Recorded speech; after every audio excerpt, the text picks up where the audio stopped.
Hi, I'm Dina. And I'm Mary, and you're listening to Right On with a W on CIRY Radio York. Okay.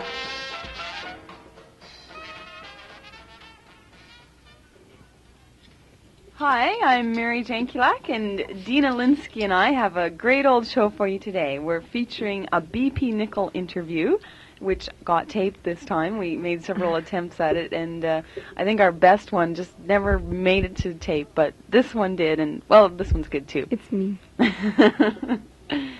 So, and we also have a few announcements for you later in the show after BP. And our customary song of the week, which this week it's going to be the Rent Boys, and we're going to be listening to some sound poetry as well. I just want to, do you want to say something, Dina? No, you're doing great. Okay. I just want to tell you a little bit about BP Nichol before we start. He is a man of many letters and words. I made that up myself. He was born in Vancouver in 1944, and he studied at the University of British Columbia. After that, he taught grade 4 for a while, and then he moved to Toronto. And in Toronto, he worked in the area of intrapersonal communication. And I'm wondering, Dina, did you ask him what that means? No, I didn't.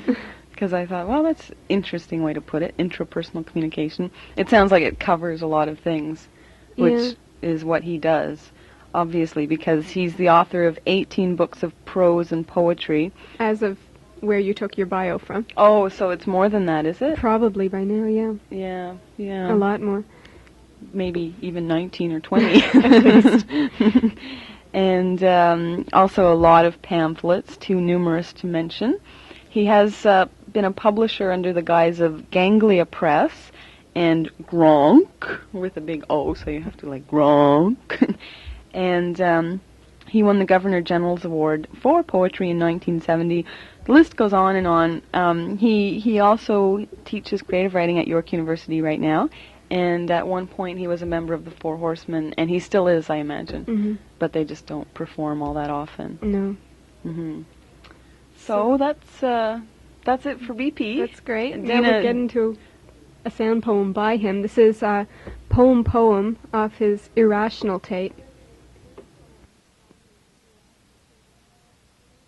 What is a poem is inside of your body, body, body, body. What is a poem is inside of your head, inside your head, inside your head, inside your head. Oh, what is a poem is inside of your fingers, fingers, fingers, fingers. What is a poem is inside of your toes, inside your toes, inside your toes, inside your toes. Oh, what is a poem is inside of your belly, belly, belly, belly.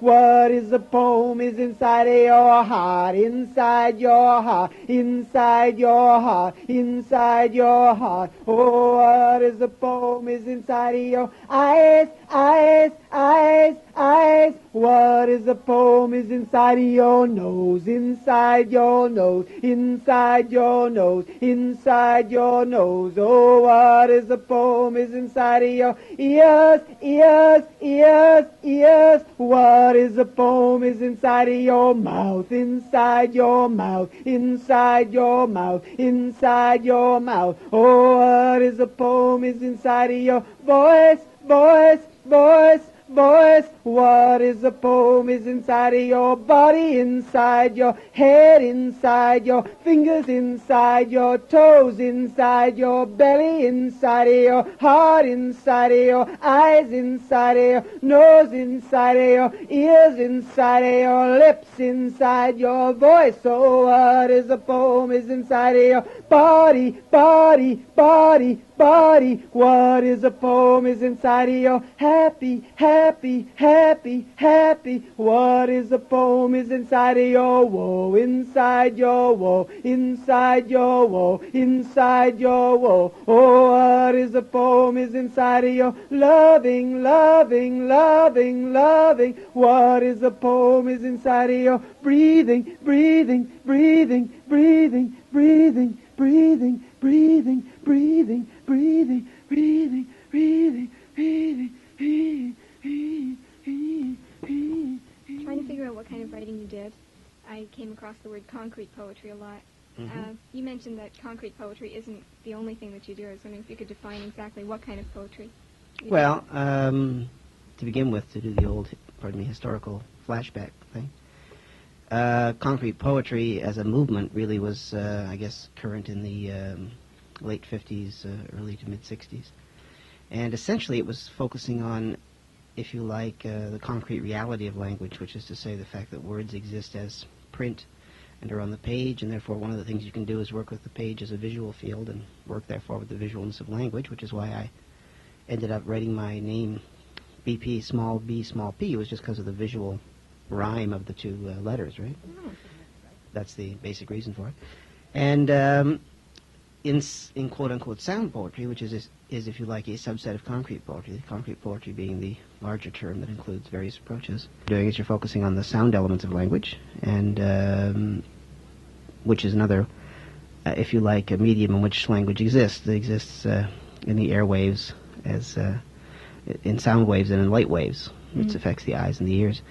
And so that's what I was doing with that. Now, what I've always been interested in as a writer, even when I was seemingly predominantly doing those things, is I was always writing in more traditional modes and also in other modes as well. And as a writer, I've really been interested in synthesis. My goal has been to just keep expanding the range of my craft, and to know that I don't write a certain way out of choice as opposed to out of a failure of ability. Do you know what I mean? So, or if it is because of a failure of ability, to know that, to say, okay, I just can't write that way. Mm-hmm. You know, it's not within the range of what I'm capable of.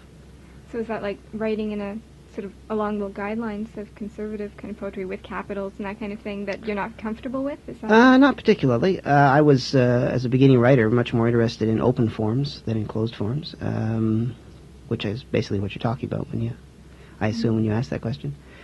Which is to say that the open forms offered me a kind of possibility to get what I heard, which I thought of as 20th century music, if you like, a more 20th century sound. One of the problems with closed forms is most of the closed forms that exist, like the sonnet, the villanelle, and so on, have as their underlying connected model musical models that come from the same period of time. You know, if you think of the sonnet as a roughly 15th, 16th century form, it doesn't exactly catch the tempos and rhythms of today. So I was much more interested in forms which would allow me to write as I saw it contemporaneously, not particularly out of a rejection of that closed model, but really out of a sense of possibility that existed for me in open forms. There are certainly certain, like the, quote, traditional short story, unquote, that really do not engage me at all as a writer, and never did. They don't even engage me particularly as a reader.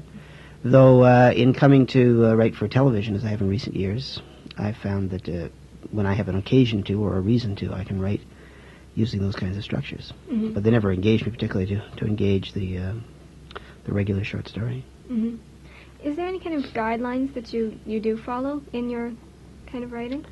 Well, I think one of the things that's confusing to a lot of people, it's certainly been something I've noticed over the years, is that depending on the formal choices you make, of course, you have certain limitations which you work within, which are, if you like, guidelines. So that if I decide, I mean, a good example is indeed the sonnet. If I decide to write the sonnet, I'm embracing a 14-line pattern, various choices as far as internal stresses go.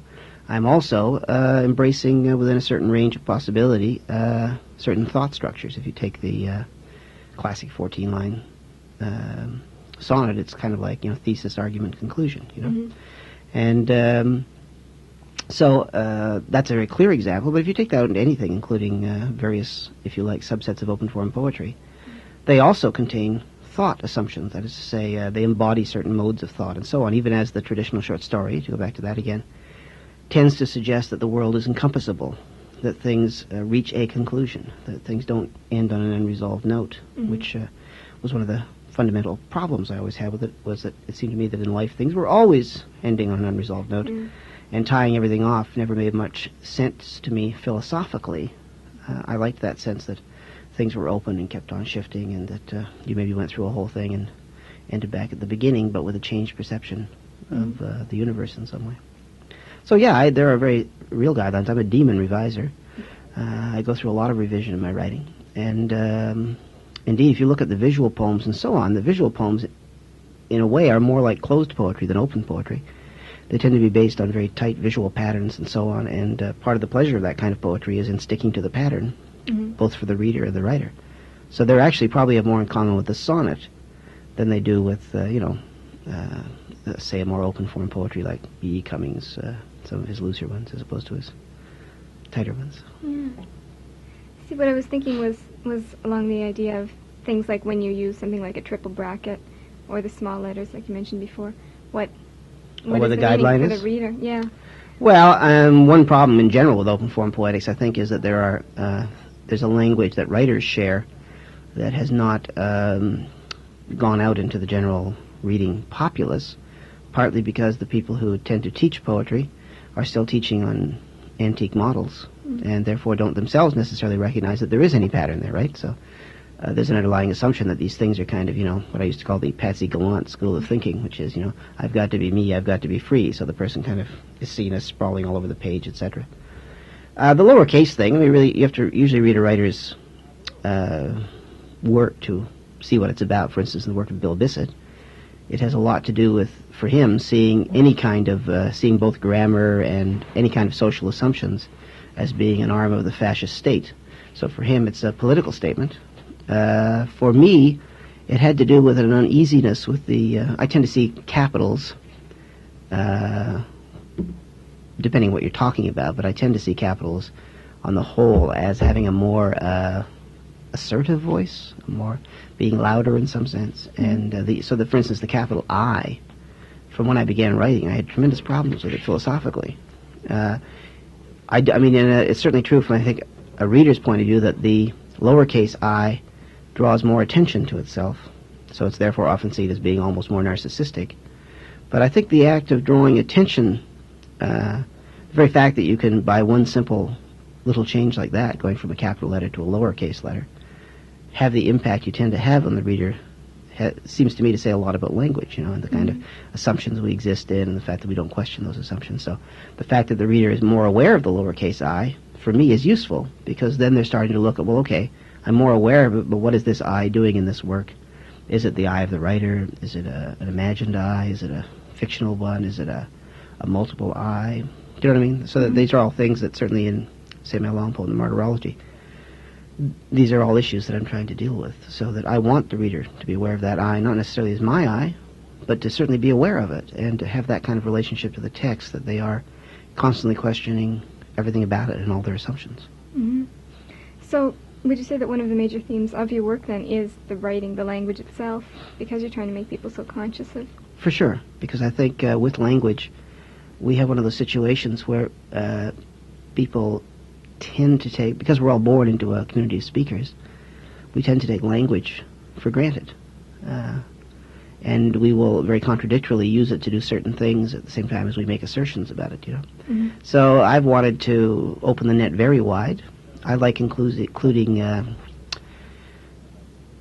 any kind of writing that somebody tells me I can't include, I'm interested in including, or finding some way to make it work, or questioning why they would even say that in the first place. So the confessional voice interests me, the objective intellectual voice interests me, so-called bad writing, where you sort of are sloppy and lines that sprawl all over the page, interests me. Can I get that long line to work, even though it seems to work against the text? Is that an effect then?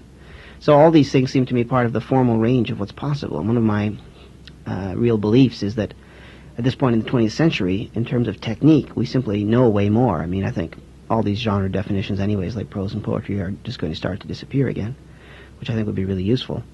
And really what you have is a range of techniques and a range of formal possibilities, and the choices you make have a determining effect on the content. So in a certain sense, in a lot of what I'm doing, therefore, is, yes, questioning assumptions, giving myself the permission to, in the one hand, play, on the other hand, explore, which are really flips of the same coin, and to publish that then almost as a meditation on what I discover, uncover, reveal, both to myself and others. Now, along the way, therefore, I end up talking about other kinds of languages, like, assumptions about history, assumptions about being in the world, and so on. That, from my point of view, obviously. Mm-hmm. Could you explain what your writing process is? how you go about looking for inspiration, that kind of thing. Well, there's really, I suppose there's three different kinds of ways, you might say. And this is gross simplification, but we'll take the Reader's Digest condensed approach to this. One way is I will have a word or a phrase that occurs to me, and I will simply track it. I will begin with that word or phrase. I'm literally following my ear, and that's the more process-oriented side of my writing, where what I'm tracking is I'm moving from shift to shift and tracking those jumps, and very often interested in quite severe jumps, like I'm very interested in notions like line break and what breaks when you break the line, and so in terms of thought, pattern of thought. Similarly, stanza break, like between stanzas, how big can you make the gap and still cohere, sort of thing, on a thought point of view. So that's the process side. On the other side, are, say, in my work I do in television and so on, there I have to plot in advance, because the plot and the outline is, in essence, what you sell, right? So really, in that kind of writing, you tend to go through a very similar process to the process-oriented writing, except you go through it at the level of plotting, and then the writing out of the piece is an enactment of what you've plotted, with additional improvised elements that become fixed, like conversation is the most notable thing. When you start to really work with it, you say, well, this is the action, here's what's going to happen. These are the kinds of things they're going to talk about. But then as you go along and write out the dialogue, how they talk about it, all that stuff starts to come into play. The third thing I like to do is literally to play. I will set up a problem for myself. I'll say, wouldn't it be interesting to, put all these words in a square and have them intersect and see what happens to them in the middle, sort of thing. So they're really almost exercises. And I learn, that's the thing I have not had enough room for in my life in recent years, just because of my work and so on. That's really the area of my writing I miss the most, that business of just literally playing, setting really bizarre problems for myself, trying to solve them. Those pieces very often just stay in the notebook. They don't go anywhere in particular. But I tend to learn a lot from them, or I often discover things I wouldn't discover otherwise by doing that. And when I talk about, by the way, process and plotting, that can apply to both poetry and prose. I mean, I'm not making a distinction really between the genres here. So then for inspiration, you just sort of choose a word or whatever and just sort of see where it takes you. In the third approach, well, I don't really... if you're in the first way, when I say there's a word or a phrase, I mean, literally, I tend to use the notion, it's something that has some sort of power for me, or some sort of strength, or like Book 4 of the Martyrology began out of the phrase, purpose is a porpoise, and then which just came into my brain and wouldn't go away. So when it won't go away like that, I start to track it. I say, well, and I'll even react to the phrase and, name call or whatever, if I think it's corny or whatever, and try and deal with it in some way. But if it's there, if it's occurring, if it's insisting its presence, then I'll do that. In the third approach I was talking about, of course, there it's much more, it has less to do with that kind of obsession with a particular word or phrase and more to do with, ideas. Maybe you've been working on something and a thought has occurred to you that it would be interesting to try this kind of thing. So you make a note in the notebook. Like I have this little note in my notebook now that says the word quicksilver. And then there's an arrow going down from it. And the idea is so the little note says use chemical table. And the idea is to take the word silver and go through all the chemical symbols and just keep making different words, quick mercury, quick whatnot, just to see what happens, right? Or similarly, right now I'm working on a piece called Of H, which is my favorite letter, in which I'm going through Bartlett's quotations. I found that in the section, when you look at the quotations, they also have the quotations around certain words. So all the H words, they don't say, for instance, of the heart, they say of the H. So I'm going through and I'm pulling out all those lines and putting the lines in alphabetical order and creating this piece, which is all these statements about H, as it were. So I'm there, that's kind of like a found poem. I'm taking something out of one context, putting it into another, and quite enjoying what happens. But it's an entirely different level, obviously, of emotional engagement than the processual thing, where I'm starting with a very strong thing that I already have a strong attachment to. With the third approach, I sort of develop an attachment as I work out the idea and see how it's going. So they're almost the opposite approaches. Okay, when you're writing, it does come across as confusing to a lot of people reading it, with things like, I keep going back to the triple bracket, that kind of thing. Who would you say is your ideal audience that you're writing for? Well, I think certainly with the Martyrology, it's a work that is the antithesis of speed reading. I think the society, as it exists, favors speed reading. We're, in fact, really encouraged to do it, to basically strip mine books for their content, right? And what I'm interested in is a reader who wants to get caught up in the play of the language, rather obviously, I think. I'm also concern to have the work be, certainly the martyrology now that I'm talking about, to have the and I think that's the poem you're talking about in terms of confusion. To have the martyrology be like a good piece of music, that is to say, something that you can return to again and again and get something from it each time you come back to it. People demand of themselves with poetry something they almost don't demand of themselves in any other field of life, which is instant apprehension. You can see this in audiences when you read, you know, that people will be with you and then they'll miss a line and their eyeballs glaze over and that's it, they're gone, right? You don't do that with music. You just listen to it and you enjoy it. And if you learn the lyrics on the 10th time through, you know, you feel fine. Or if it's an opera and you don't even know Italian, you love the sound of it. But for some reason, people do not have the same relationship to poetry, and I don't see why they shouldn't. That's certainly the way I feel about it. I don't expect to instantly grasp a poem. I'm going for the images that engage me, the sound patterns, and so on when I first read through a poem. Maybe read it out loud, maybe don't. So I'm also hoping to, in a certain sense, I suppose, be instructional on that level, just as merely in the sense of saying, you know, enjoy this, get pleasure from it, as well as obviously get caught up in hopefully in the intellectual play of what I have to say. But I'm very primarily interested in that kind of experience. You know. Do you want to talk a little bit about the martyrology? Well, it's book 6 is just out. But what I've been trying to do in the martyrology, I started in 1967, and it's essentially an open-ended work. I have no idea when it will end. Part of what it's trying to engage is notions of history, and notions of, therefore, of one of the great things that writing is often set up as, particularly poetry, is your sort of bid for immortality. So by making the work open-ended, I'm attempting to make my bid for mortality, to bring that process of life and death into the actual writing, so that at some point I catch my last and the work remains unfinished deliberately, as a deliberate gesture in that direction that is part of the organicity, therefore, of life. So you can see there's also, therefore, a relationship to certain high modernist notions that I always had tremendous problems with. A lot of the high modernists were into not doing commercial writing or corrupting their work because they were artistes. Well, the truth was a lot of them had inheritances and didn't have to dirty their poems with filthy lucre, but most of us have to live in the world and make a living, and so I'm trying to attack some of those notions and deal with them, find my own way around them. On the other hand, it's obviously a work that doesn't have a large readership, though it's had a bigger readership than I imagined, so it's not exactly what you'd call populist writing. On the other hand, when you do media writing, things like that, you certainly reach huge audiences, and the size of the audience, to me, is kind of a meaningless point about literature. I mean, I think if you have a piece of writing that really affects a couple of people, that's pretty fantastic on a certain level. It's just it's easier to make a living if you affect more people. So it's difficult to talk about the work in an extractable way because it's addressing a lot of things. But a lot of the issues we've talked about here today come together in the martyrology and are an attempt to embody and address the very ideas we've been talking about. Would you like to read something from it?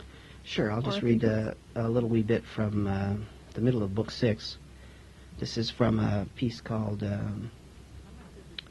Continental Trance, which was written on the train going from Vancouver to Toronto, just before they closed the Northern Line, which was the old CNR line, which I'd been on many times before because my dad worked for the CNR. So it's about taking that ride across, and there's no longer a passenger train running on that line, so this is already about an experience you can't duplicate. So, and I'll read 4 or 5 sections of it, and we'll get the feeling for it.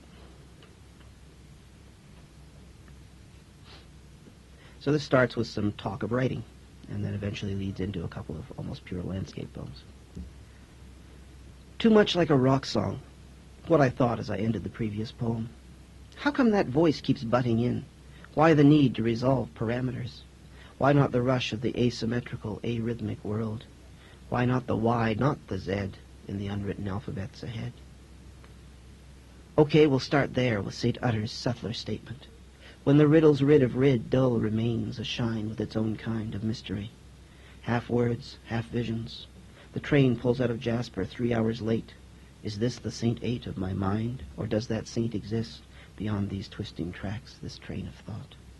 So there it is. The literal metaphor or symbol, linear narrative of random sequential thoughts, accidents of geography, history, and circumstance, the given. I don't like the symbol except as accent to the basic drum of consciousness. I don't like the like, except as entrance to a pataphysical reality. I like the play of words, of life, the moment when the feelings focus, absolutely, a description. Which is what St. 8 meant? Yes, my St. 8 meant this. Whistle. Pulling over the level crossings in the gathering dark into Edmonton, drainage ditches gleaming in the last light, clusters of buildings and trees. As night falls, the sky reverses, dark clouds against a lighter blue, and the mind reverses, sleep takes, loosing the dream you. 2 hours from Saskatoon, fingernail of moon in the eastern sky. The pastel gray clouds at dawn blow over the pinkening horizon, train gathering speed all the while. The berth shakes back and forth over the prairie. The revelation is in the blue dome of air, beneath which this train and the dawn appear, as blue as the robin's egg I found age 2, shattered on the sidewalk, bits of curved blue flung all about, and the train of thought it led to. As blue as that imagined sky that day, when the clouds were white, and the prairies lay over the mountains in my future.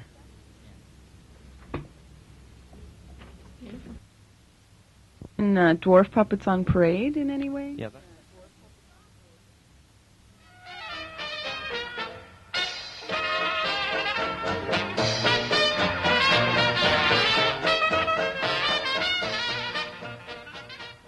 Okay.